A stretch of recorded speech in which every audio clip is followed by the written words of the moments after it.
A child forced into 4-hour rehearsals by his father in Gary, Indiana, later became the world's most electrifying performer, but paid a price few saw coming. Michael Jackson's rise to global icon and the shadowy forces shaping his life and death defy the story you think you know. What did it truly cost to become the king of pop? Michael Joseph Jackson entered the world on August 29, 1958, in Gary, Indiana. He was the 7th of 9 children born to Catherine and Joseph Jackson, a family rooted in the rhythms of a working-class neighborhood. Joe Jackson, a crane operator at the local steel mill, ran his home with the same discipline he expected from the assembly line. In the small, crowded house on Jackson Street, music was both an escape and a daily routine. Neighbors remember the sound of voices drifting out of open windows, harmonies practiced over and over, sometimes late into the night. Michael's earliest memories were shaped by these rehearsals. Joe saw talent in his sons and pushed them hard, organizing long practice sessions in the living room, sometimes lasting hours. Local club owners in Gary recalled Joe showing up with his sons, determined to get them on any stage that would have them. Michael, still in elementary school, stood out for his voice and his ability to command attention, even when he barely reached the microphone. Practice became the backbone of his childhood. The Jackson siblings, Jackie, Tito, Jermaine, Marlon, and Michael, became known as the Jackson 5. Their first performances were at local talent shows, school functions, and small clubs, where they quickly built a reputation for their polished routines and tight harmonies.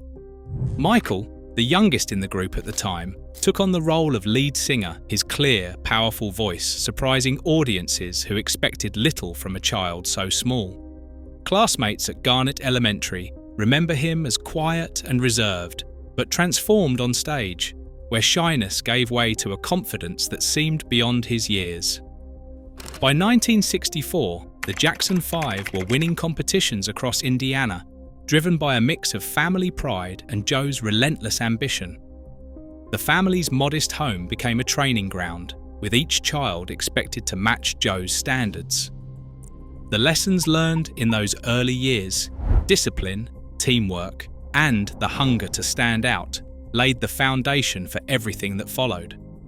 As their local fame grew, the Jackson 5 caught the attention of talent scouts, setting the stage for their first encounter with the world beyond Gary.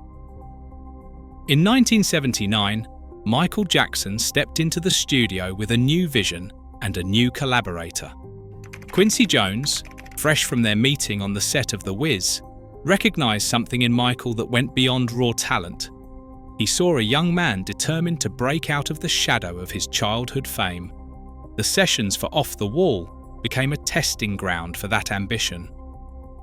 Michael arrived with notebooks full of ideas, melodies humming under his breath, pushing for input on every detail. Quincy encouraged him to experiment, to blend genres, to write his own material.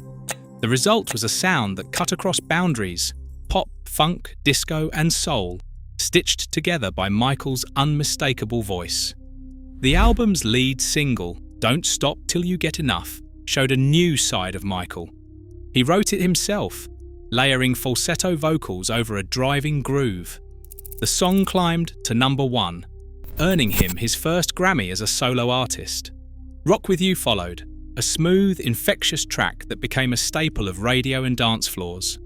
She's Out of My Life revealed a vulnerability that surprised even longtime fans. Each single added to the album's momentum, but it was the whole package, 10 tracks of relentless energy and emotion that set Off the Wall apart. Studio engineers recall the intensity of those nights at Westlake Studios. Michael would rehearse dance moves alone in the corner, then jump back to the microphone, chasing the perfect take. Quincy challenged him to dig deeper, to think like a producer as well as a performer.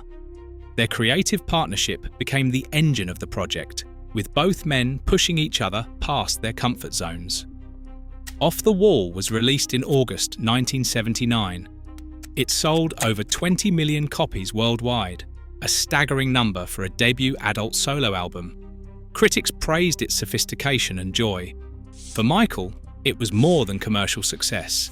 It was proof that he could define himself on his own terms. The stage was set for something even bigger, but for now, Off the Wall announced the arrival of a new Michael Jackson, ready to take on the world. In late 1982, Michael Jackson released an album that would change the sound and scale of pop forever.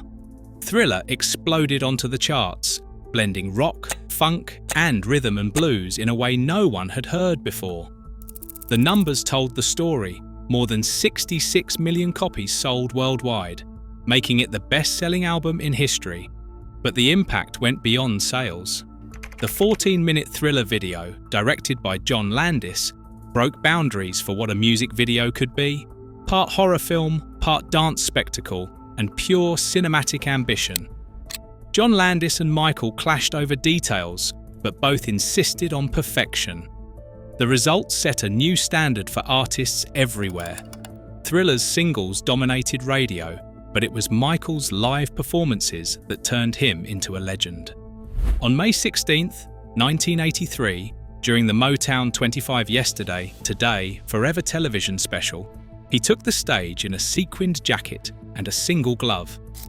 As the opening beats of Billie Jean played, he glided backward, his feet seeming to float across the floor. The moonwalk was born. That moment was not just a dance move, it was a cultural earthquake. Audiences around the world tried to copy it. MTV, which had once resisted airing videos by black artists, now played Michael Jackson on heavy rotation. The barriers fell, and a new era in music began, driven by his vision, his moves, and a sound that seemed to belong to the future.